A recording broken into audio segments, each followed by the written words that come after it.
Hello children, मैं Sarika Bhambani. Welcome to my statistics classes. बच्चों, आज मैं अपना स्टैटिक्स सब्जेक्ट में पहला लेक्चर देने जा रही हूँ। कुछ लोगों ने मुझे पर्सनली कहा, कुछ ने कमेंट में कहा कि मैम आप स्टैटिक्स सब्जेक्ट पढ़ाइए। तो आज मैं स्टैटिक्स में पहला लेक्चर देने जा रही हूँ, स्टैटिक्स एंड इंट्रो। तो आज की ये क्लास, आज का ये लेक्चर स्टैटिक्स के इंट्रोडक्शन के बारे में है। तो बच्चों, जैसा कि आप जानते हैं, स्टैटिक्स एक ऐसा सब्जेक्ट है जो आर्ट्स, कॉमर्स एंड साइंस तीनों फैकल्टीज में पढ़ाया जाता है। कॉमर्स में तो ये कंपलसरी सब्जेक्ट है ही, और आर्ट्स में अगर आप इकोनॉमिक्स पढ़ते हैं तो स्टैटिक्स पढ़ेंगे, और साइंस में अगर मैथ्स लेते हैं तो एक स्टैटिक्स सब्जेक्ट पढ़ने में आएगा। तो चलिए जल्दी से शुरू करते हैं क्लास में।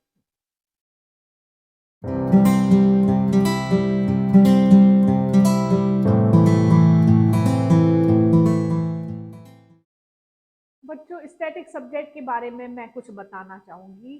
स्टैटिक सब्जेक्ट मेरा ऑल टाइम फेवरेट सब्जेक्ट है। हमने इसे 1988 में इसे सेकेंड ईयर में पढ़ा था।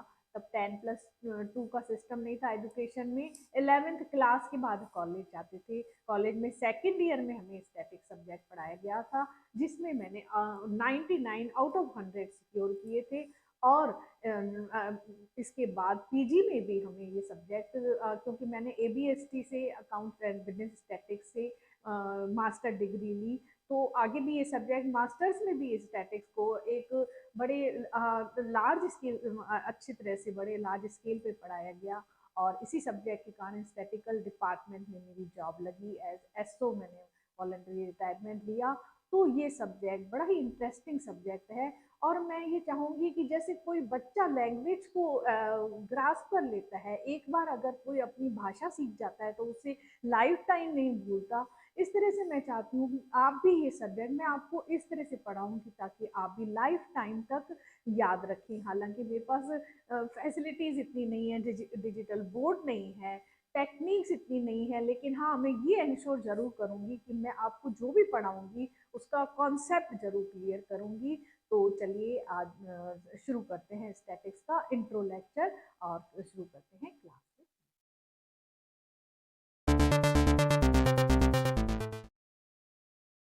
तो बच्चों, मेरी कोशिश ये रहेगी कि इस सब्जेक्ट में मैं आपको न्यूमेरिकल पोर्शन ज़्यादा पढ़ाऊँ, थ्योरेटिकल पोर्शन थोड़ा कम पढ़ाऊँ, लेकिन थ्योरी इतनी ज़रूर पढ़ाऊँ ताकि आपको न्यूमेरिकल पोर्शन जो है वो समझ में आ जाए। ठीक है ना? क्योंकि थ्योरी पोर्शन जो होता है वो न्यूमेरिकल पोर्शन का बेस है। तो मैं इतनी थ्योरी जरूर पढ़ाऊंगी ताकि आप न्यूमेरिकल्स को ढंग से सॉल्व कर सके। तो सबसे पहले आज इंट्रोडक्शन में हमें स्टैटिक्स का मीनिंग समझना बहुत जरूरी है कि व्हाट इज स्टैटिक्स, है ना? सांख्यिकी क्या है? तो सांख्यिकी में कौन सा वर्ड आ रहा है? संख्या। संख्या यानी क्वांटिटी या नंबर।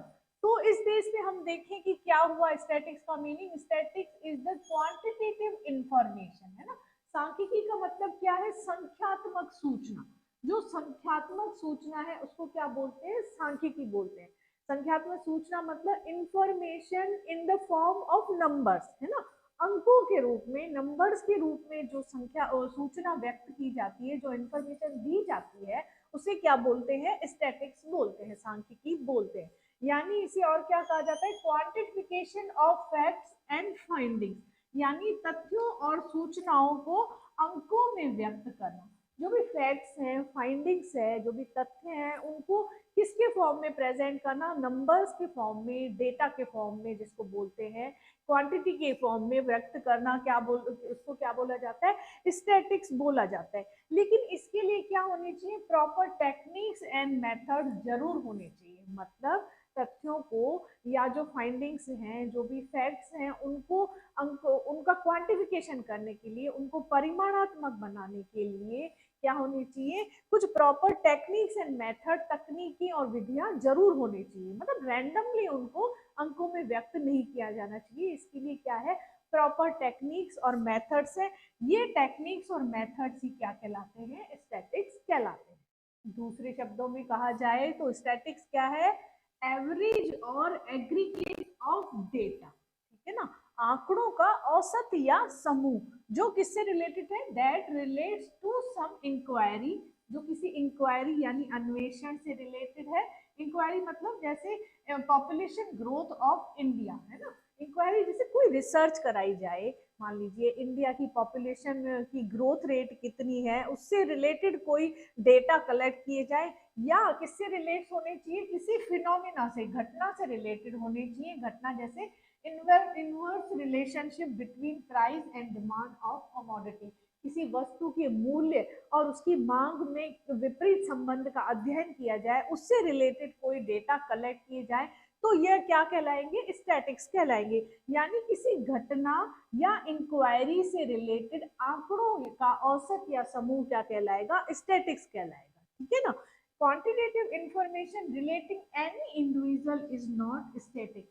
किसी व्यक्ति के बारे में कोई परिमाणात्मक सूचना इकट्ठी की जाती है, कलेक्ट की जाती है, तो वो क्या है, वो सांख्यिकी नहीं कहलाएगी। कहने का मतलब है कि ऐसे डेटा जो किसी इंक्वायरी से रिलेटेड है या किसी घटना से रिलेटेड आंकड़ों का औसत या समूह, एग्रीगेट है ना, तो कलेक्शन कलेक्टिवली इकट्ठे किए जाते हैं, तो वो क्या कहलाए जाते हैं, सांख्यिकी कहलाते हैं। किसी एक व्यक्ति से रिलेटेड अगर कोई सूचना कलेक्ट की जाती है तो उसे सांख्यिकी नहीं बोला जाएगा, क्योंकि उसमें कंपेरेटिविटी और निष्कर्ष की, रिजल्ट की कोई भी का गुण नहीं है। ठीक है ना। डेटा ऐसे होने चाहिए जो तुलनात्मक, जिसमें अध्ययन किया जाए और किसी निष्कर्ष पर पहुंचा जाए। तो इसके लिए क्या होने चाहिए, आंकड़ों का समूह होना चाहिए या एवरेज होना चाहिए, वो ही सांख्यिकी के अंदर आएगा, स्टैटिक्स के अंदर आएगा।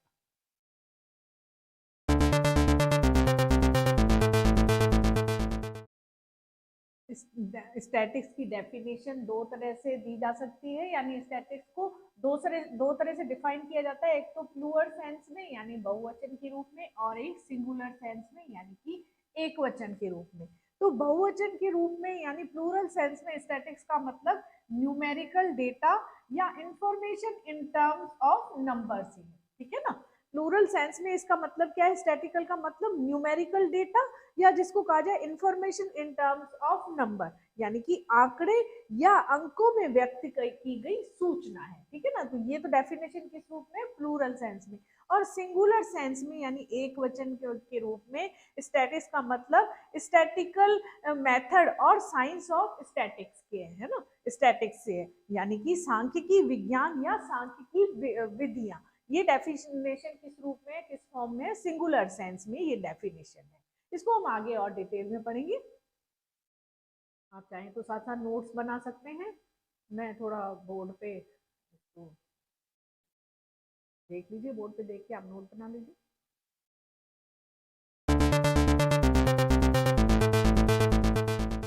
सबसे पहले स्टैटिक्स इन प्लूरल सेंस देख लेते हैं। ठीक है। यानी बहुवचन के रूप में सांख्यिकी का अर्थ क्या है वो जान लेते हैं। तो स्टैटिक्स इन प्लूरल सेंस क्या है, information in terms of numbers और न्यूमेरिकल डेटा, है ना, यानी कि अंकों के रूप में व्यक्त की गई सूचना या आंकड़े क्या कहलाएंगे, स्टैटिक्स कहलाएंगे। ठीक है। अच्छा, जैसे पॉपुलेशन स्टैटिक्स है, एम्प्लॉयमेंट स्टैटिक्स है, यानी कि जनगणना के आंकड़े, रोजगार के आंकड़े, ये क्या कहलाएंगे, ये सांख्यिकी कहलाएंगे। अच्छा, लेकिन ये जरूर जान लीजिए कि any numerical information is not static. कोई भी अंकों के रूप में व्यक्त की गई सूचना जो है वो सांख्यिकी नहीं कहलाएगा। कैसे, जैसे हम बोले कि राम की पॉकेट मनी कितनी है, 500 है, तो ये स्टैटिक्स नहीं है। ठीक है। लेकिन अगर ये बोला जाए कि average pocket money of class 10th is 500 per month, ठीक है, यानी कि 10वीं कक्षा के विद्यार्थियों की औसत पॉकेट मनी कितनी है, 500 पर मंथ है, तो इसे सांख्यिकी बोला जाएगा। और जैसे ये बोला जाए कि 11th क्लास में 80 स्टूडेंट्स हैं और 10th क्लास में कितने हैं, ओनली 8 स्टूडेंट्स हैं, तो ये भी क्या माना जाएगा, स्टैटिक्स माना जाएगा। लेकिन इस व्यक्तिगत सूचना को स्टैटिक्स नहीं माना जाएगा, क्योंकि ना तो ये समूह है और ना ही क्या है, ये एवरेज है, ना तो औसत है ना ही एग्रीगेट है। अच्छा, इसका मतलब क्या है, स्टैटिक्स क्या होना चाहिए, या तो एवरेज होना चाहिए या एग्रीगेट होना चाहिए। जैसे ये जो इंफॉर्मेशन है ये किसको शो कर रही है, एवरेज को शो कर रही है, औसत को शो कर रही है। और ये सेकंड वाली जो इंफॉर्मेशन है ये किसको शो कर रही है, एग्रीगेट को शो कर रही है, यानी तथ्यों के एक समूह को शो कर रही है। इस वाली इंफॉर्मेशन में ना तो कोई कंपैरिजन हो रहा है और ना ही कोई निष्कर्ष निकल रहा है। इसको हम आगे कुछ एग्जांपल से समझ लेते हैं।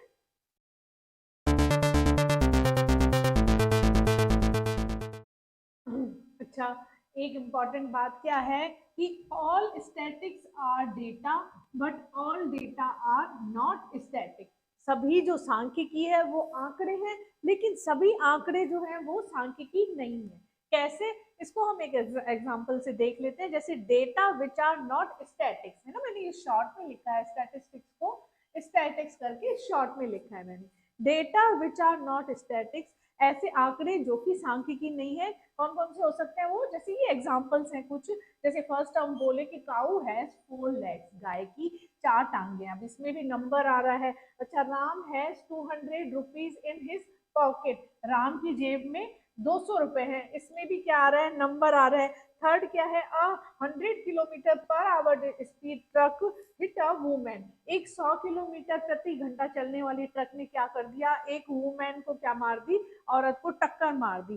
तो ये तीनों जो है डेटा तो है, लेकिन ये क्या है, स्टैटिक्स नहीं है, आंकड़े हैं लेकिन सांख्यिकी नहीं है। इनमें नंबर्स तो हैं, लेकिन कहीं भी इसमें एवरेज नहीं है, एग्रीगेट नहीं है। ठीक है, तो डेटा में, जिन डेटा में एवरेज और एग्रीगेट का यानी औसत और समूह का गुण होता है, वही क्या कहलाते हैं, सांख्यिकी कहलाते हैं। अच्छा, इस तरफ हम देख लेते हैं डेटा विच आर स्टैटिक्स, ऐसे आंकड़े जो कि सांख्यिकी हैं, उनके एग्जाम्पल कौन से हैं। जैसे फर्स्ट है, average age of a man in India is 60 years, Bharat में किसी भी व्यक्ति की औसत आयु कितनी है, 60 साल है। इसमें एवरेज है ना, नंबर है लेकिन एवरेज है। अच्छा, दूसरा जैसे बोला जाए कि birth rate in India is 18 पर thousand and in USA is 8 पर थाउजेंड, भारत में जन्म दर कितनी है, 18 प्रति हजार है, और यूएसए में यानी अमेरिका में कितनी है, 8 प्रति हजार है। आपको पता होगा बर्थ रेट और डेथ रेट जो है वो पर थाउजेंड डिनोट की जाती है, प्रति हजार डिनोट की जाती है।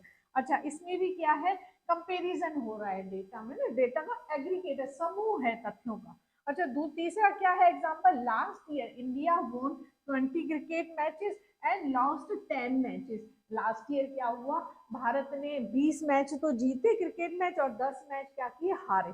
तो ये कुछ एग्जाम्पल हैं कि ऐसे डेटा के जो कि सांख्यिकी माने जाएंगे। तो कहा जा सकता है कि all statics are data but all data are not statics. तो ऐसे कौन से डेटा हैं जो कि स्टैटिक्स माने जाएंगे, तो डेटा में वो क्या गुण होने चाहिए, क्या क्वालिटीज होनी चाहिए ताकि वो स्टैटिक्स मानी जाए, उनको हम एक बार शॉर्ट में देख लेते हैं।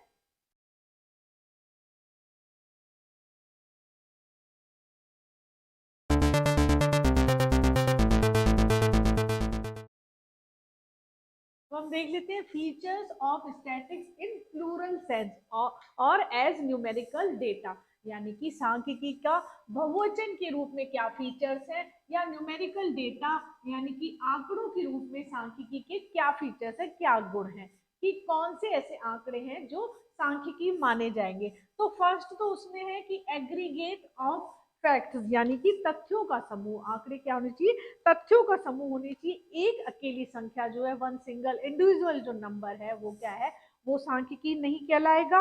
अनेक तथ्यों से अलग अलग फैक्ट से रिलेटेड जो नंबर है वो क्या कहलाएगा, स्टैटिक्स कहलाएगा, सांख्यिकी कहलाएगा। जैसे मैं ये कह दूं कि मेरे कॉलेज में 1000 स्टूडेंट है, तो ये स्टैटिक्स नहीं है। लेकिन हाँ, मैं ये कहती हूँ कि बीकॉम फर्स्ट ईयर में 300 स्टूडेंट्स हैं, सेकेंड ईयर में 200 स्टूडेंट्स हैं, और थर्ड ईयर में कितने हैं, 400 स्टूडेंट है, तो इसे एक स्टैटिक्स माना जाएगा।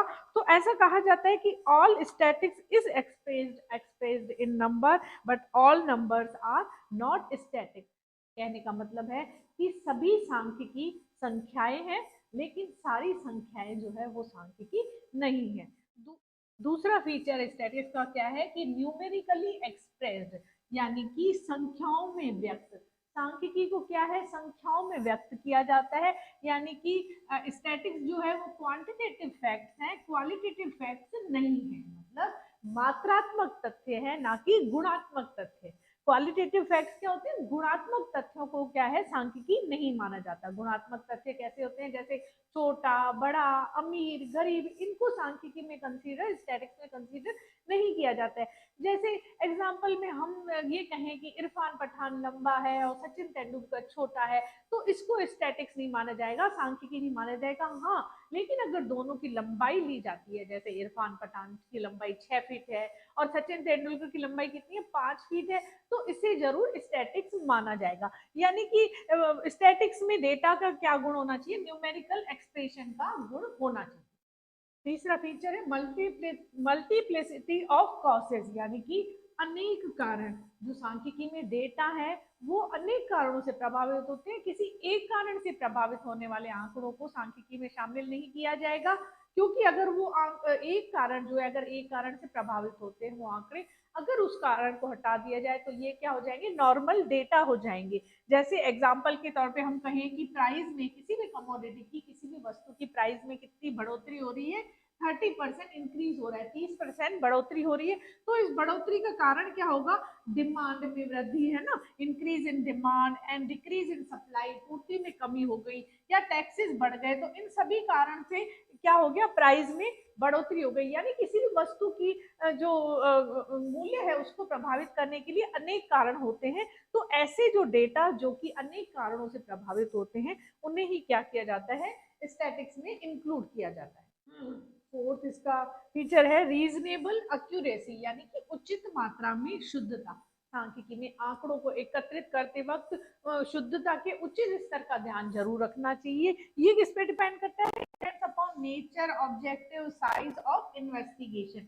मतलब जो अनुसंधान किया जा रहा है, जो भी रिसर्च की जा रही है, उसकी प्रकृति क्या है, उसका उद्देश्य क्या है, उसका साइज क्या है और अवेलेबल रिसोर्सेज क्या है, हमारे पास साधन कितने उपलब्ध हैं, इन सभी पे डिपेंड करता है कि क्या उस जो सांख्यिकी में जो आंकड़े एकत्र किए जा रहे हैं उसमें शुद्धता की कितनी मात्रा रखी जाए। जैसे अभी मान लीजिए हाल ही में चुनाव चल रहे हैं, तो चुनाव के लिए जो वोटर लिस्ट तैयार की जा रही है तो ये एक क्या है, इन्वेस्टिगेशन, अनुसंधान है ना, सांख्यिकी में इसे बोला जाएगा अनुसंधान है कि कितने 18-19 साल के वोटर कितने हैं। तो इसके लिए क्या किया जाएगा, उचित मात्रा में शुद्धता का ध्यान रखा जाएगा, इसलिए घर घर जाके सर्वे होते हैं। तो इसमें डिपेंड करता है कि अनुसंधान का ऑब्जेक्ट क्या है। तो ये बहुत जरूरी होता है कि जितने भी 18-19 साल के व्यक्ति हैं उन सभी को क्या किया जाए, वोटर लिस्ट में शामिल किया जाए। तो इसमें एक्यूरेसी का बहुत काफी मात्रा में एक्यूरेसी का ध्यान रखा जाएगा। नेक्स्ट है म्यूचुअली रिलेटेड एंड कंपेरेबल, यानी कि परस्पर संबंधित एवं तुलनात्मक। तो उन्हीं सांख्यिकी में उन्हीं संख्याओं को सम्मक माना जाएगा, डेटा माना जाएगा जो आपस में रिलेटेड है, एक दूसरे संबंधित है और इनके जिनकी आपस में तुलना की जा सकती हो, कंपेरिजन किया जा सकता हो। ऐसी संख्याएं जिनकी आपस में कंपेरिजन नहीं की जा सकती, तुलना नहीं की जा सकती है, तो उन्हें स्टैटिक्स डेटा नहीं माना जाएगा। जैसे मान लीजिए हम ये बोले कि राम की जो है आयु है, एज है, वो 40 ईयर्स है, श्याम की लंबाई 5 फीट है और सोहन का जो वजन है वो क्या है, 60 kg है। ये 3 डेटा हमारे पास हैं, तो इन्हें स्टैटिकल डेटा नहीं माना जाएगा, क्योंकि इनका आपस में कोई भी रिलेशन नहीं है। राम की तो एज बताई जा रही है, श्याम की लंबाई बताई जा रही है और इसका क्या बताया जा रहा है, वजन बताया जा रहा है। लेकिन हाँ, अगर इन तीनों की ही एज, लेंथ, लंबाई दी हुई हो, तीनों ही चीजें तीनों की दी हुई हो, तो इन्हें क्या माना जाएगा, स्टैटिकल डेटा यानी सांख्यिकी सम्मक माना जाएगा। नेक्स्ट फीचर क्या है कि प्री डिटरमाइंड ऑब्जेक्ट, यानी पूर्व निर्धारित उद्देश्य। जब भी कोई आंकड़े किसी उद्देश्य, निर्धारित उद्देश्य के लिए इकट्ठे किए जाते हैं तो उन्हें ही स्टैटिकल डेटा माना जाएगा, उन्हें ही सांख्यिकी सम्मक माना जाएगा। अगर बिना किसी उद्देश्य के कोई सूचना एकत्र की जाती है तो उन्हें केवल संख्याएं माना जाएगा, उन्हें स्टैटिकल डेटा नहीं माना जाएगा। मान लीजिए कोई एक गांव है, उसके लोगों के संबंध में क्या इकट्ठा की जा रही है, इंफॉर्मेशन इकट्ठा की जा रही है, लेकिन वो क्यों इकट्ठी की जा रही है, क्या उनकी आर्थिक स्थिति जानने के लिए, फाइनेंशियल पोजीशन जानने के लिए डेटा कलेक्ट किए जा रहे हैं, या उनके पास कितनी जमीनें हैं ये जानने के लिए डेटा कलेक्ट किए जा रहे हैं, या कुछ और पर्पस के लिए डेटा अगर इकट्ठे किए जा रहे हैं, वो स्टैटिकल डेटा माने जाएंगे। और बिना किसी उद्देश्य के अगर कोई इंफॉर्मेशन कलेक्ट की जाती है तो वो ओनली क्या माना जाएगा, नंबर माना जाएगा, स्टैटिकल डेटा नहीं माना जाएगा। नेक्स्ट फीचर है एन्यूमरेटेड और एस्टिमेटेड, मतलब गणना या अनुमान। कहने का मतलब है कि सांख्यिकी जो आंकड़े हैं, स्टैटिकल डेटा है, वो या तो गणना द्वारा एकत्र किए जाते हैं या अनुमान द्वारा, या तो उनकी कैलकुलेशन की जाती है या क्या किया जाता है, एस्टिमेट किया जाता है। ये किस पे डिपेंड करता है? ये डिपेंड करता है फील्ड ऑफ इन्वेस्टिगेशन पर, यानी कि अनुसंधान का क्षेत्र कितना है। अगर फील्ड ऑफ इन्वेस्टिगेशन काफी बड़ा है तो एस्टिमेट जो सिस्टम है वो सही रहेगा, अनुमान विधि सही रहेगी। और अगर फील्ड ऑफ इन्वेस्टिगेशन यानी अनुसंधान का क्षेत्र छोटा है तो किस विधि द्वारा आंकड़े एकत्रित किए जाएंगे? गणना विधि द्वारा आंकड़े एकत्र किए जाएंगे। मान लीजिए हमें ये देखना है रिजल्ट, ये आंकड़े एकत्र करने हैं कि प्रधानमंत्री ने मुंबई में सभा की, उसमें 1 लाख लोग आए, और दिल्ली में सभा की तो उसमें 2 लाख लोग आए। तो ये आंकड़े कैसे इकट्ठे होते हैं? इनमें कौन सी विधि अपनाई जाएगी? अनुमान की, एस्टिमेट की विधि अपनाई जाएगी। लेकिन हाँ, अगर मान लीजिए हमें ये देखना है कि कॉलेज में किस किस क्लास में कितने कितने विद्यार्थी हैं, कितने स्टूडेंट पढ़ रहे हैं, तो इसके लिए कौन सी विधि अपनाई जाएगी? गणना की विधि अपनाई जाएगी। हर क्लास में जाके और क्या की जाएगी? कैलकुलेशन की जाएगी। तो ये किस पे डिपेंड करता है कि फील्ड ऑफ इन्वेस्टिगेशन क्या है, और इन्वेस्टिगेशन का पर्पस, अवेलेबल रिसोर्सेज, इन पे भी डिपेंड करेगा कि दोनों में से कौन सी विधि अपनाई जाए। नेक्स्ट डेटा का फीचर क्या है? स्टैटिकल डेटा का फीचर है कि collected in a systematic manner, यानी कि व्यवस्थित रूप से संकलित किए जाने चाहिए। तो जो भी न्यूमेरिकल इंफॉर्मेशन कलेक्ट की जा रही है वो कैसी होनी चाहिए? सिस्टमेटिकली कलेक्ट की होनी चाहिए। मान लीजिए उससे पहले एक प्लानिंग कर लेनी चाहिए। जो भी डेटा कलेक्ट किए जा रहे हैं तो एक प्लान्ड वे में कलेक्ट कर किए जाने चाहिए। अगर मान लीजिए अव्यवस्थित रूप से कोई डेटा कलेक्शन किया जाता है, सूचनाएं एकत्रित की जाती है, तो उनसे कोई रिजल्ट नहीं निकलता और वो सांख्यिकी सम्मत नहीं कहलाए जाएंगे, यूजलेस हो जाएंगे वो। तो प्री प्लान होना चाहिए, सिस्टमेटिक ढंग से कलेक्ट किया जाना चाहिए। मान लीजिए हमारे द्वारा किसी कॉलेज के स्टूडेंट्स के ने कितने मार्क्स सिक्योर किए, इसकी एक इंफॉर्मेशन बनाई जाए, लेकिन उसमें ये ध्यान न रखा जाए कि ये स्टूडेंट किस क्लास के हैं, किस सब्जेक्ट के मार्क्स हैं, और कितने आउट ऑफ कितने मार्क्स में से हम ये मार्क्स देख रहे हैं। हाईएस्ट स्कोरिंग मार्क्स नहीं देखा जाए। तो ये जो हम इंफॉर्मेशन कलेक्ट करेंगे, ये उससे क्या होगा? कोई रिजल्ट नहीं निकलेंगे, और ये इंफॉर्मेशन, ये डेटा जो है वो हमारे लिए क्या हो जाएगा? यूजलेस हो जाएंगे। कहने का मतलब है कि जो भी डेटा है, स्टैटिक्स है, उनमें ये सभी फीचर्स जो हमने 8 फीचर्स देखे वो होने जरूरी है। कहने का मतलब है all numerical data can not be called statics, but all statics are called numerical data. यानी कि सभी जो संख्याएं हैं उनको सांख्यिकी नहीं कहा जाता, लेकिन सभी सांख्यिकी को क्या कहा जाता है? संख्याएं कहा जाता है। ये क्वेश्चन काफी घुमा फिरा के एनसीईआरटी में पूछा जाता है, तो इसलिए मैंने ये पूरा एक्सप्लेनेशन वे में समझाया। तो इसके आंसर में आप क्या लिखेंगे कि जिन न्यूमेरिकल डेटा में ये 8 गुण पाए जाते हैं, 8 फीचर्स पाए जाते हैं, केवल उन्हीं न्यूमेरिकल डेटा को क्या बोला जाएगा? स्टैटिक्स बोला जाएगा, सांख्यिकी बोला जाएगा। बाकी न्यूमेरिकल डेटा को स्टैटिक्स नहीं बोला जाएगा।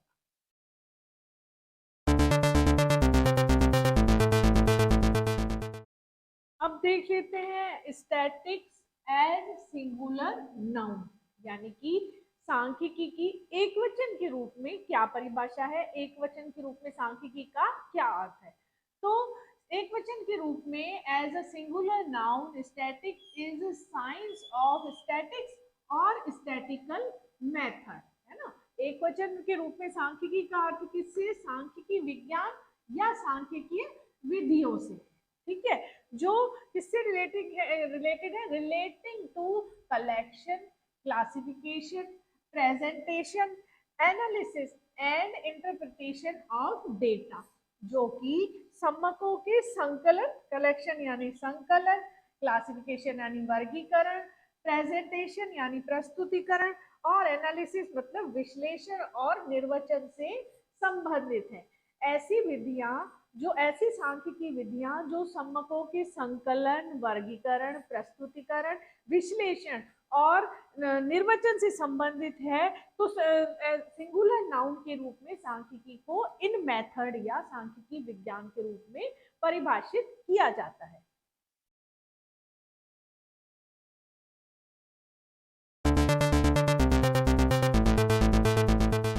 अब देख लेते हैं स्टेजेस ऑफ स्टैटिक्स, यानी सांख्यिकी की क्या अवस्थाएं हैं, क्या क्या स्टेजेस हैं, क्या क्या स्टेप्स हैं ना, जिसको कहना चाहिए चरण। स्टेप्स क्या है सांख्यिकी के, मतलब स्टैटिक्स में पहला काम क्या किया जाता है, उसके बाद क्या किया जाता है। तो जैसा कि हमने अभी डेफिनेशन में देखा, इस डेफिनेशन से ही क्लियर हो रहा है कि स्टैटिक्स की टोटल 5 स्टेजेस हैं, 5 अवस्थाएं हैं। सबसे पहले स्टेज क्या है, first stage is collection of data, यानी कि सम्मकों का संग्रहण, जिसमें आंकड़ों को कलेक्ट किया जाता है, ठीक है ना। सेकंड स्टेज क्या है, ऑर्गेनाइजेशन ऑफ डेटा, यानी सम्मकों का व्यवस्थीकरण, व्यवस्थितीकरण, यानी कि डेटा को ऑर्गेनाइज किया जाता है, एक निश्चित क्रम में, एक सीरियल में उन्हें ऑर्गेनाइज किया जाता है, जैसे असेंडिंग ऑर्डर में, डिसेंडिंग ऑर्डर में, मतलब बढ़ते हुए क्रम में या घटते हुए क्रम में, एक निश्चित सीरियल में उन्हें क्या किया जाता है, ऑर्गेनाइज किया जाता है। थर्ड स्टेज में क्या किया जाता है, प्रेजेंटेशन ऑफ डेटा, यानी सम्मकों का प्रस्तुतिकरण, डेटा को किस तरह से प्रेजेंट किया जाए कि देखने वाले को आसानी से समझ में आए, जैसे ग्राफिकल प्रेजेंटेशन है, या पिक्चर्स में प्रेजेंट किया जाता है, या टेबल के रूप में प्रेजेंट किया जाता है। फोर्थ स्टेज में क्या किया जाता है, एनालिसिस ऑफ डेटा, यानी सम्मकों का विश्लेषण किया जाता है। एनालिसिस किस तरह किया जाता है, एवरेज निकाली जाती है, परसेंटेज निकाली जाती है, तो इस तरह से क्या किया जाता है, डेटा का एनालिसिस किया जाता है। और लास्ट स्टेज, फिफ्थ स्टेज में क्या किया जाता है, इंटरप्रिटेशन ऑफ डेटा, यानी सम्मकों का निर्वचन किया जाता है, सॉरी निष्कर्ष निकाले जाते हैं, ठीक है ना। इन जो ये जो विधियां हैं उनके बेस पे क्या निकाला जाता है, इंटरप्रिटेट किया जाता है, निष्कर्ष निकाले जाते हैं। तो ये स्टेजेस हैं स्टैटिक्स की, है ना, सांख्यिकी की अवस्थाएं। ये मैं नोट्स बनाने के लिए थोड़ा वीडियो को पॉज करती हूँ, तो आप भले ही देख के नोट्स बना सकते हैं।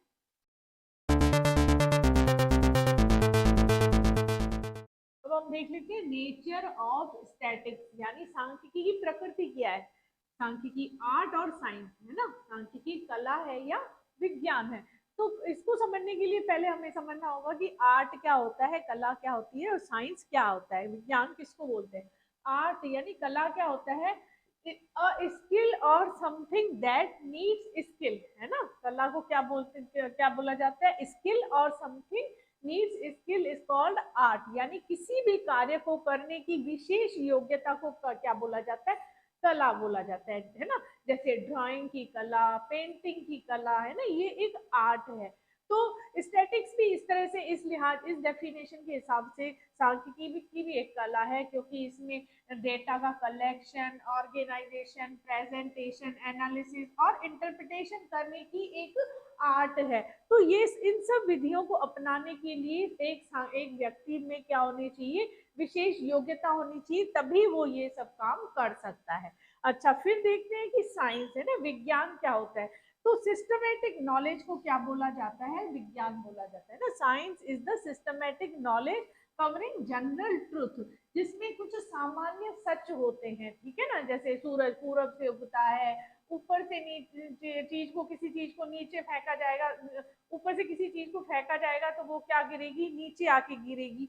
तो ये किसी भी, है ना, ज्ञान का व्यवस्थित जो सिस्टमेटिक नॉलेज होती है उसको क्या बोला जाता है, विज्ञान बोला जाता है। तो इस लिहाज से स्टैटिक्स क्या है, एक साइंस है, क्योंकि इसमें किस चीज की सिस्टमेटिक नॉलेज होती है, डेटा के कलेक्शन की, ऑर्गेनाइजेशन की, प्रेजेंटेशन की, एनालिसिस की और इंटरप्रिटेशन की क्या होती है, सिस्टमेटिक नॉलेज होती है, एक व्यवस्थित ज्ञान होता है। तो इस हिसाब से देखा जाए तो such statistic is an art as well as science, मतलब सांख्यिकी को एक कला और विज्ञान दोनों ही रूप में क्या किया जा सकता है, परिभाषित किया जा सकता है।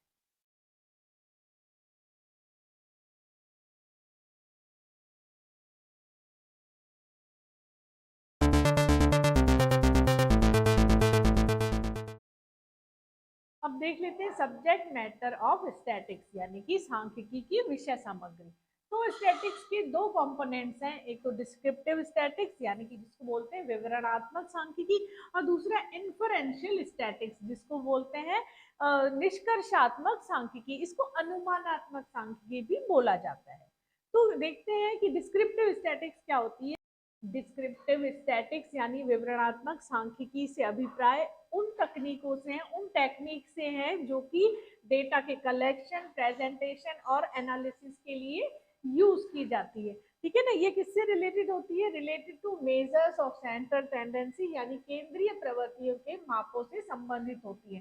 केंद्रीय प्रवृत्ति के माप कौन से? मीन, नॉन, मीडियन, इनसे रिलेटेड होती है। ठीक है ना, और डिस्पर्शन, अपकिरण के मापों यानी मीन डिविएशन और स्टैंडर्ड डिविएशन से रिलेटेड होती है। ये सब चीजें हम आगे आने वाले चैप्टर्स में पढ़ेंगे। जैसे एग्जांपल देखते हैं, अगर किसी स्कूल में किसी कक्षा में ना, किसी कक्षा में कि जो स्टूडेंट्स हैं उनकी अगर एवरेज हाइट की कैलकुलेशन की जाए तो इसके लिए कौन सी टेक्निक, कौन सी स्टैटिक्स यूज होगी? विवरणात्मक सांख्यिकी यूज होगी। मतलब कैसे? सभी जो विद्यार्थी हैं, क्लास के सारे स्टूडेंट हैं, उनकी हाइट का क्या किया जाएगा? कलेक्शन किया जाएगा, है ना, डेटा का कलेक्शन किया जाएगा, उसके बाद उसको प्रेजेंट किया जाएगा, फिर उसका एनालिसिस किया जाएगा, फिर उसकी एवरेज निकाली जाएगी। तो ये सब काम, ये सब टेक्निक किसमें यूज होती है? डिस्क्रिप्टिव स्टैटिक्स में यूज होती है। दूसरी होती है इन्फरेंशियल स्टैटिक्स, जिसको बोलते हैं अनुमानात्मक या निष्कर्षात्मक सांख्यिकी। इसमें कौन सी तकनीकें यूज होती हैं? जिसमें एक सैंपल को लिया जाता है। Techniques use for interpretation of universe on the basis of sample, यानी प्रतिदर्श के आधार पर समग्र के संबंध में निष्कर्ष निकाला जाता है। ऐसी तकनीक किसमें यूज होती है? इन्फरेंशियल स्टैटिक्स में यूज होती है, अनुमानात्मक सांख्यिकी में यूज होती है। जैसे इसी एग्जाम्पल में 100 विद्यार्थी हैं, 100 स्टूडेंट्स हैं, इनकी एवरेज हाइट निकालनी है। तो इस मेथड में क्या किया जाएगा? एक सैंपल लिया जाएगा। मान लीजिए 10 स्टूडेंट्स का एक सैंपल लिया गया, 10 विद्यार्थियों का एक क्या निकाला गया? प्रतिदर्श, है ना। सैंपल को क्या बोलते हैं? प्रतिदर्श। नमूना सैंपल लिया गया और इन 10 विद्यार्थियों की क्या निकाली गई? एवरेज हाइट निकाली गई, और इसी एवरेज हाइट के बेस पे क्या कर दिया गया? पूरी क्लास का निष्कर्ष निकाल दिया गया कि यही इनकी एवरेज हाइट है। ठीक है ना। मान लीजिए इस वाली स्टैटिक्स में तो पूरे 100 स्टूडेंट्स की हाइट, एक एक स्टूडेंट की क्या की जाएगी? हाइट दी जाएगी, और उस बेस पे निकाला गया 5 फीट 5 इंच हाइट है। ठीक है ना। और यहाँ पे क्या किया गया? केवल 10 विद्यार्थियों का एक सैंपल लिया गया। इन 10 विद्यार्थियों के सैंपल का क्या निकाली गई? एवरेज हाइट निकाली गई, और ये माना गया कि पूरी क्लास की हाइट कितनी है? 5 फीट, जो भी आई 4 इंच इतनी है। ठीक है ना। तो इसमें तो पूरी सेंसस, ये सेंसस बेस्ड है, इसको बोला जाएगा सेंसस बेस्ड स्टैटिक्स, और इसको बोला जाएगा सैंपल बेस्ड स्टैटिक्स। ठीक है ना। अब सेंसर और सैंपल क्या होता है, इसको भी हम समझ लेते हैं। ठीक है।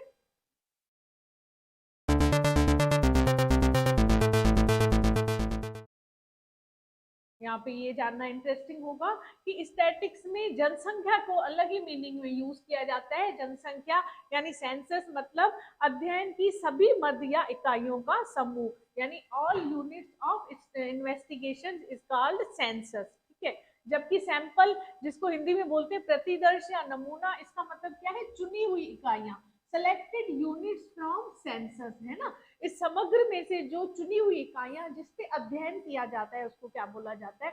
प्रतिदर्श या सैंपल बोला जाता है। जैसे यहाँ पे एग्जांपल लेते हैं कि एवरेज हाइट मान लीजिए निकालनी है किसी क्लास की, तो इसके लिए क्लास में कितने स्टूडेंट्स हैं? 100 स्टूडेंट्स हैं। तो इन 100 स्टूडेंट्स को क्या बोला जाएगा? सेंसस बोला जाएगा। लेकिन अगर इसी क्लास के 100 स्टूडेंट्स में 20 लोगों का, 20 बच्चों का सैंपल लिया जाए, 20 बच्चों को चुना जाए अध्ययन के लिए, और उनकी एवरेज हाइट निकाल के निष्कर्ष निकाला जाए, तो ये क्या कहलाएगा? प्रतिदर्श कहलाएगा। और ये जो सांख्यिकी है ये क्या कहलाएगी? डिस्क्रिप्टिव सांख्यिकी, डिस्क्रिप्टिव स्टैटिक्स कहलाएगी। और इस बेस पे जो निष्कर्ष निकाले जाएंगे ये इन्फर्शियल सांख्यिकी यानी कि निष्कर्षात्मक सांख्यिकी कहलाएगी। ठीक है ना। ये भी आपको डिफरेंस समझ में आ गया होगा। यानी कि descriptive statistics is census based and inferential statistics is sample based.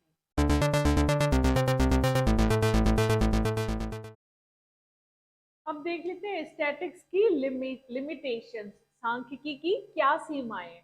मतलब अगर हम स्टैटिक्स को यूज करते हैं, सांख्यिकी का प्रयोग करते हैं, तो किसी भी कंक्लूजन पर पहुंचने से पहले, किसी भी निष्कर्ष पर पहुंचने से पहले हमें क्या करना होगा? सांख्यिकी की सीमाओं का ध्यान रखना होगा। तो वो सीमाएं कौन कौन सी है उनको देख लेते हैं। उसमें सबसे फर्स्ट तो है study of numerical facts only. सांख्यिकी में केवल उन्हीं तथ्यों का अध्ययन किया जाता है जिन्हें संख्याओं में व्यक्त किया जाता है ना।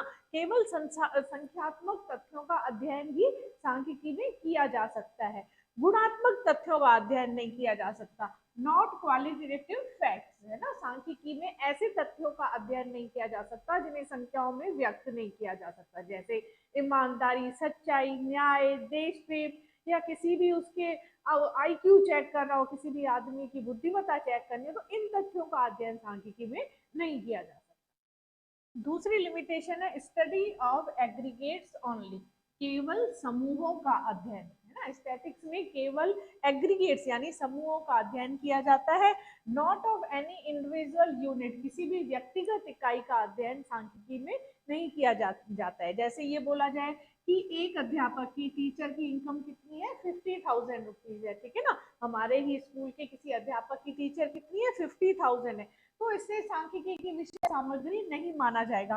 हाँ, लेकिन अगर ये कहा जाता है कि average income of a teacher in private schools of Jaipur, यानी जयपुर शहर के प्राइवेट स्कूलों की किसी भी अध्यापक का औसत वेतन कितना है, एवरेज इनकम कितनी है, 50,000 रुपीज है, तो इसे जरूर सांख्यिकी की विषय सामग्री माना जाएगा, इसे स्टैटिकल डेटा माना जाएगा।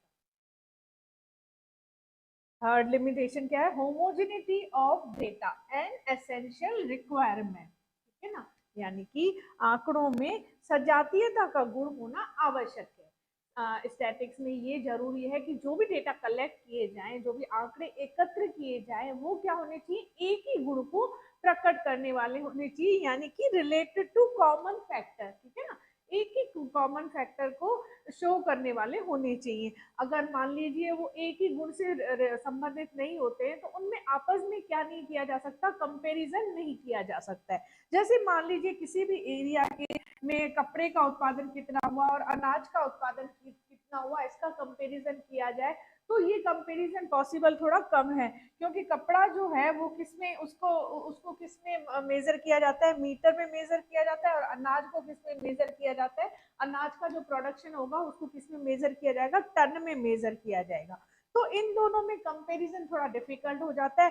हाँ, लेकिन अगर इसको वैल्यू में कन्वर्ट किया जाए, जैसे कपड़े का प्रोडक्शन 1 लाख रुपए का हुआ और अनाज का प्रोडक्शन कितना हुआ, 2 लाख रुपए का हुआ, तो जरूर ये कंपैरिजन किया जा सकता है कि उस एरिया में जो अनाज है, यानी कि जो ग्रेन्स हैं वो कितने हुए हैं, इससे डबल, उसका प्रोडक्शन किससे हुआ है, कपड़े से डबल हुआ है। लेकिन अगर इनकी यूनिट सेम नहीं है ना, कपड़े को मीटर में लिया जाए और अनाज को टन में लिया जाए, तो प्रोडक्शन का कंपैरिजन करना थोड़ा क्या हो जाता है, डिफिकल्ट हो जाता है। तो इसलिए असेंशियल क्या हो जाता है कि आंकड़ों में सजातीयता का गुण हो, होमोजेनिटी ऑफ डेटा।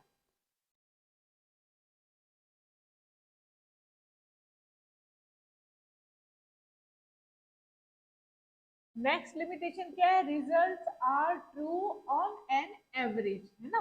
जो स्टैटिक के रिजल्ट है वो ऑन एन एवरेज ही सही होते हैं, परिणाम केवल औसतन सत्य होते हैं, ठीक है। ऐसा क्यों होता है, क्योंकि शो ओनली टेंडेंसी, जो स्टैटिक्स के रिजल्ट होते हैं वो क्या करते हैं, केवल टेंडेंसी को शो करते हैं, एक प्रवृत्ति को शो करते हैं। जैसे जनरल साइंस के रूल्स होते हैं, उनकी तरह से ये हर परिस्थिति में सही नहीं लागू होते हैं, ठीक है ना, इनमें वेरिएशन हो सकता है। जैसे जनरल साइंस का एक रूल है कि वाटर का एक अणु कैसे बनता है, एक एटम कैसे बनता है, H2O, है ना, इसका एक फॉर्मूला है कि हाइड्रोजन के 2 और ऑक्सीजन का एक अणु मिलाकर वाटर का एक अणु बनता है।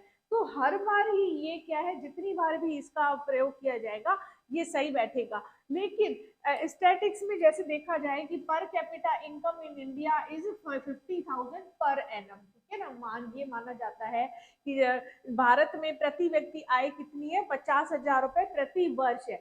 तो इसका मतलब ये नहीं है कि हर व्यक्ति की आय 50,000 रुपए, किसी की 50,000 से कम भी हो सकती है, किसी की ज्यादा भी हो सकती है। गांवों में पर कैपिटा इनकम बहुत ज्यादा कम होती है, शहरों में पर कैपिटा इनकम क्या होती है, बहुत ज्यादा होती है। तो जो स्टैटिक्स के रिजल्ट हैं वो जनरल साइंस के रिजल्ट की तरह से हर परिस्थिति में सच नहीं लागू होते हैं, वो क्या होते हैं, केवल एक टेंडेंसी को शो करते हैं। नेक्स्ट लिमिटेशन क्या है, विदाउट रेफरेंस रिजल्ट्स में प्रूव टू बी रॉन्ग, मतलब सांख्यिकी में बिना संदर्भ के गलत निष्कर्ष निकल सकते हैं। मतलब स्टैटिक्स में उन परिस्थितियों का अध्ययन जरूर करना चाहिए जिसमें निष्कर्ष निकाले जाते हैं। अगर उन परिस्थितियों का अध्ययन नहीं किया जाता है तो गलत फेक रिजल्ट भी निकल सकते हैं। जैसे हम एक एग्जांपल देखते हैं, मान लीजिए दो व्यापारी हैं ए एंड बी, है ना। इनका ए का तो तीनों इन दोनों के 3 सालों का क्या दिया हुआ है, प्रॉफिट दिया हुआ है ना। फर्स्ट ईयर का ए का तो कितना हुआ है, 1 लाख रुपए हुआ है, बी का और दूसरे साल इसका 2 लाख हुआ है, और तीसरे साल इसका कितना हो रहा है, 3 लाख रुपए मान लेते हैं प्रॉफिट हुआ है। तो इसका एवरेज प्रॉफिट कितना निकला, 2 लाख। इधर बी है दूसरा व्यापारी, इसका फर्स्ट ईयर का प्रॉफिट कितना है, 3 लाख, और सेकेंड ईयर का कितना है, 2 लाख, और थर्ड ईयर का कितना है, 1 लाख है। तो दोनों का एवरेज प्रॉफिट क्या निकल रहा है, सेम निकल रहा है ना। एवरेज प्रॉफिट आपको निकालने आता है ना, टोटल कर लिया 6 लाख का, उसमें 3 से डिवाइड कर दिया ना, 3 से डिवाइड कर दिया, तो ये 2 लाख दोनों का एवरेज प्रॉफिट औसत लाभ निकल रहा है। अगर सांख्यिकी में औसत लाभ के आधार पर अगर रिजल्ट निकाला जाए तो दोनों की इकोनॉमिक कंडीशन को क्या माना जाएगा, सेम ही माना जाएगा। आर्थिक स्थिति दोनों की क्या है, बराबर है। लेकिन अगर हम ध्यान से इसका देखें, रिजल्ट को ध्यान से देखें, तो इसकी तो क्या है, ग्रो हो रही है ना, इसकी तो ग्रो हो रही है, इसका प्रॉफिट क्या है, हर साल बढ़ता जा रहा है। तो इसका क्या है, बिजनेस ग्रो हो रहा है, जबकि इसका बिजनेस क्या हो रहा है, डाउन हो रहा है, क्योंकि इसका प्रॉफिट हर साल क्या होता जा रहा है, कम होता जा रहा है। तो सांख्यिकी में बिना संदर्भ के, बिना रेफरेंस के जो रिजल्ट कई बार क्या हो जाते हैं, फेक रिजल्ट निकलते हैं।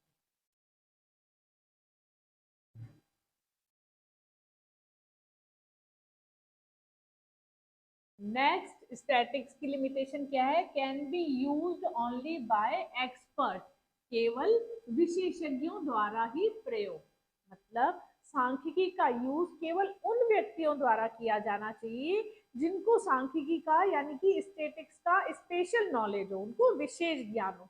क्योंकि अगर अयोग्य व्यक्ति द्वारा स्टैटिक्स का यूज किया जाता है तो उसके क्या होते हैं, रिजल्ट फेक रिजल्ट निकलते हैं, भ्रामक परिणाम निकलते हैं, और स्टैटिक्स का दुरुपयोग हो सकता है। जैसे अनजान व्यक्ति द्वारा स्टैटिक्स का यूज उसी तरह माना जाएगा जैसे अयोग्य डॉक्टर द्वारा दवाई का गलत उपयोग कर लिया जाता है, दुरुपयोग कर लिया जाता है। इसलिए प्रसिद्ध जो अर्थशास्त्री इकोनॉमिक्स है, यूल एंड कैंडल, उन्होंने कहा है, statistical methods are most dangerous tools in the hand of inexpert. यानी अयोग्य व्यक्ति के हाथ में अगर सांख्यिकी की विधियां दे दी जाएं तो वो मोस्ट डेंजरस टूल्स हो जाएंगे, है ना, ज्यादा भयानक औजार के समान हो जाएंगे, जिनका क्या हो सकता है, दुरुपयोग हो सकता है। इसलिए स्टैटिकल मेथड का प्रयोग उन्हीं द्वारा किया जाना चाहिए जिनको स्टैटिकल का अच्छी नॉलेज। नेक्स्ट, स्टैटिक्स की लिमिटेशन है, प्रॉन टू मिसयूज, यानी कि दुरुपयोग संभव है। सांख्यिकी का दुरुपयोग बहुत ही आसानी से किया जा सकता है। इसका आंकड़ों का यूज पहले से ही तैयार निष्कर्ष का समर्थन करने के लिए किया जा सकता है, चाहे वो रिजल्ट जो है वो गलत हो, है ना। पहले से ही अगर गलत रिजल्ट तैयार किए गए हैं, गलत निष्कर्ष निकाले गए हैं, तो उनको सही साबित करने के लिए भी कई बार आंकड़ों का दुरुपयोग हो जाता है। इसलिए आंकड़ों के लिए क्या कहा जाता है कि समग्र गीली मिट्टी के समान है, जिनसे आप देवता या शैतान की मूर्ति बना सकते हैं। मतलब उनका यूज भी कर सकते हैं तो उनका मिसयूज भी उसी तरह से कर सकते हैं। तो ये एक स्टैटिक्स की क्या है, लिमिटेशन है। तो ये हमने सारी स्टैटिक्स की लिमिटेशन देखी। तो इसलिए कहा जाता है कि सांख्यिकी का प्रयोग बहुत सावधानी से किया जाना चाहिए, और उसके बारे में अगर निष्कर्ष निकाला जाता है, स्टैटिक्स को यूज करके कोई किसी कंक्लूजन में पहुंचा जाता है, तो इन लिमिटेशंस को जरूर ध्यान में रखा जाना चाहिए।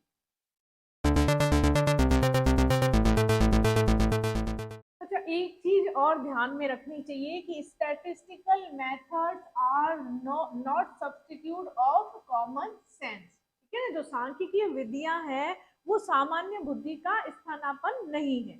ये सेंटेंस जो है स्टैटिक्स के स्टूडेंट्स के लिए क्या है, एक वार्निंग है, एक चेतावनी है कि don't use statistical method without common sense. कि जो सांख्यिकीय विधियां हैं उनका कॉमन सेंस के बिना यूज नहीं करना चाहिए, कॉमन सेंस जरूर लगानी चाहिए। क्यों, जैसे एक इन्वेस्टिगेशन किया गया, मान लीजिए एक अनुसंधान किया गया और इसका रिजल्ट ये निकला कि जिस एरिया में ज्यादा डॉक्टर है उस एरिया में क्या होती है, ज्यादा मौतें होती हैं। ठीक है ना, कोई अनुसंधान ऐसा किया गया स्टैटिस्टिक्स के आंकड़ों से ये रिजल्ट निकला कि जिस एरिया में डॉक्टर्स ज्यादा है वहां क्या हो रही है, मौतें ज्यादा हो रही है। तो ये स्टैटिकली ट्रू हो सकता है, सांख्यिकी के रूप में आंकड़ों के तौर पे ये सही हो सकता है, लेकिन जनरली ये रॉन्ग है। अगर हम अपनी कॉमन सेंस का यूज करें तो ये सेंटेंस क्या है, गलत साबित होता है। इसलिए हमेशा don't believe such statistical result which are not match to our common sense. ऐसे सांख्यिकीय निष्कर्षों पे विश्वास नहीं करना चाहिए जो कि हमारी कॉमन सेंस के क्या हो, अगेंस्ट हो, विपरीत हो। ठीक है, जैसे एक मान लीजिए एक स्कूल में बच्चों के जूते जूते ऑर्डर करने थे। उन्होंने ये देखा, ये रिसर्च में ये सर्च में ये पाया गया कि एवरेज जो साइज है जूतों की वो क्या है, स्टूडेंट की 6 है। ठीक है ना, 6 नंबर के जूते जो है एवरेज साइज है। तो अगर सभी बच्चों के लिए 6 नंबर के साइज के जूते मंगवा लिए जाएं तो क्या हो जाएगा, वो गलत हो जाएगा। क्यों, किसी का 5 भी हो सकता है, किसी का बड़ा भी हो सकता है 6 से। इसलिए स्टैटिकल मेथड का यूज करते हुए अगर कोई कंक्लूजन पे पहुंचा जाता है, किसी निष्कर्ष पे पहुंचा जाता है, तो उसमें हमें अपनी सामान्य बुद्धि का, कॉमन सेंस का जरूर यूज करना चाहिए।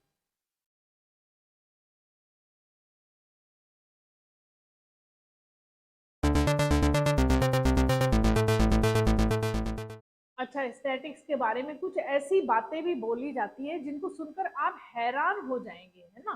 कैसे, क्या बोला जाता है स्टैटिक्स के बारे में कि static is a rainbow of light, है ना, झूठ का इंद्रधनुष है। दूसरा क्या बोला जाता है, टिश्यूज ऑफ फॉल्सहुड, है ना, झूठ के तंतु है। तीसरी चीज क्या बोली जाती है, कैन प्रूव एनीथिंग, मतलब सांख्यिकी कुछ भी प्रूव कर सकती है। फिर ये भी बोला जाता है कैन नॉट प्रूव एनीथिंग, कि सांख्यिकी कुछ भी प्रूव नहीं कर सकती है।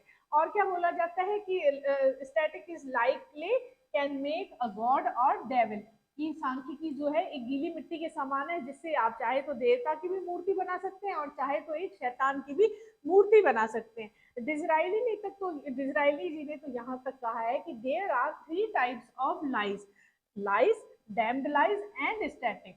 उन्होंने कहा है कि झूठ 3 तरह का होता है, एक तो झूठ, सफेद झूठ और सांख्यिकी, यानी स्टैटिक्स को उन्होंने सब झूठों से ऊपर बताया है।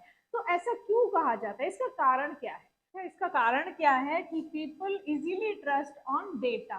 जो लोग बाग है, सामान्य व्यक्ति है, वो क्या करते हैं, आंकड़ों पर सहज विश्वास कर लेते हैं। एंड अदर मिसयूज डेटा, और दूसरे जो है इस विश्वास का फायदा उठाकर आंकड़ों का क्या करते हैं, दुरुपयोग करते हैं। और इसके द्वारा, डेटा द्वारा झूठी चीज को सच्ची और सच को क्या किया जाता है, झूठ सिद्ध किया जाता है ना।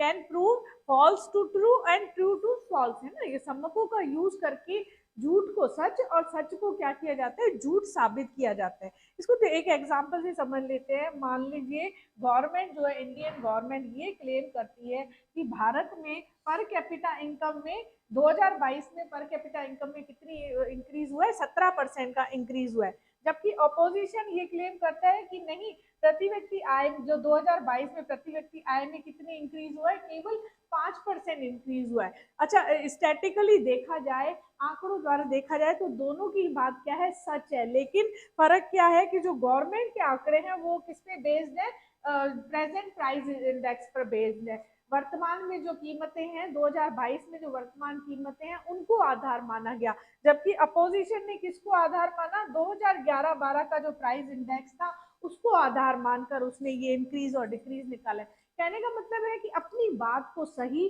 या झूठ साबित करने के लिए क्या किया जाता है, आंकड़ों को, डेटा को तोड़ा मरोड़ा जाता है ना, अलग ढंग से प्रस्तुत किया जाता है।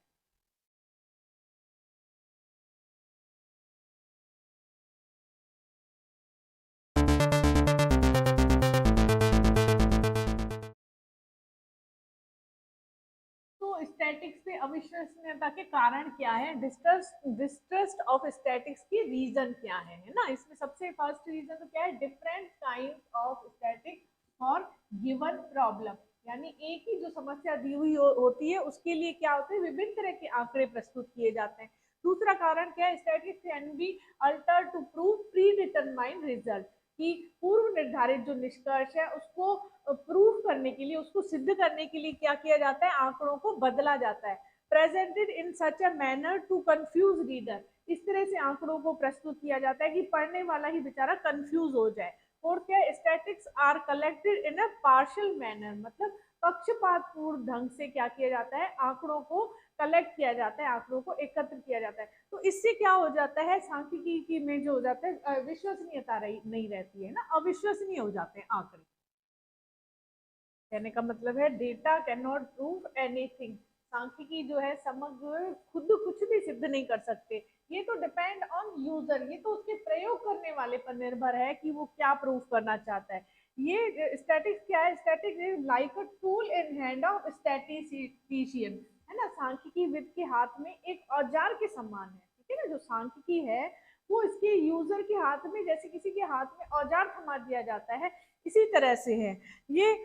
और ये उस दवाई के समान है, medicine in hand of doctor, एक डॉक्टर के हाथ में दवाई के समान है। एक अच्छा डॉक्टर तो है उस दवाई से बीमारी को ठीक कर सकता है, और जो डॉक्टर योग्य नहीं होता है, जो एफिशिएंट डॉक्टर नहीं होता, वो उस दवाई से क्या कर सकता है, बीमारी को बढ़ा भी सकता है। तो इसमें दोष दवाई का नहीं है, दोष उस डॉक्टर का या उसके यूज करने वाले का है। अच्छा, डोंट हैव, इसका don't have blind faith on statics, सांख्यिकी में कभी भी अंधा विश्वास नहीं करना चाहिए। इस बारे में एक एग्जांपल अच्छा दिया जाता है ब्लाइंड मैन और लैंप पोस्ट का, है ना, अंधे व्यक्ति और प्रकाश का जो खंबा होता है उसका उदाहरण दिया जाता है। जैसे एक अंधा व्यक्ति होता है, वो उस खंबे से क्या लेता है, सहारा लेता है, उसको प्रकाश को, उसकी लाइट को महसूस फील नहीं करता है। तो उस जो वो लैंप पोस्ट है उसका काम क्या है, लाइट देना है, उसका काम सहारा देना नहीं है, ठीक है ना, तो उसको यूज करना जो है यूजर पर डिपेंड करता है।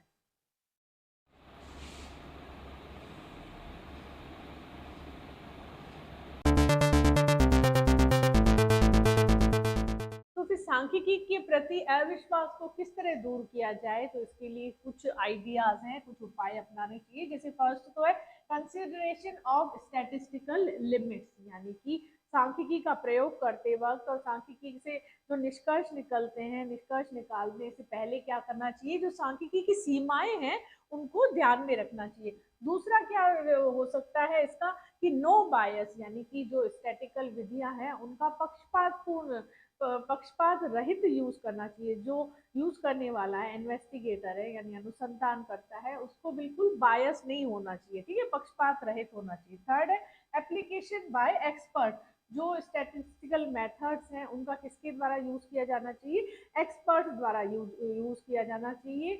योग्य व्यक्तियों द्वारा सांख्यिकी विधियों का प्रयोग करना चाहिए, अनजान व्यक्ति द्वारा सांख्यिकी का प्रयोग करने से क्या है, फेक रिजल्ट्स निकल सकते हैं। तो आज हमने देखा स्टैटिक्स एंड इंट्रोडक्शन। मेरा ये लेक्चर पूरी तरह से एनसीईआरटी की बुक पर बेस्ड था। आगे आने वाले लेक्चर में मैं आपको कलेक्शन ऑफ डेटा के बारे में समझाऊंगी। तब तक आप जरूर देखते रहें क्लास विद मी, और मेरे चैनल को like share comment and subscribe करना ना भूलें। Okay, good luck and goodbye till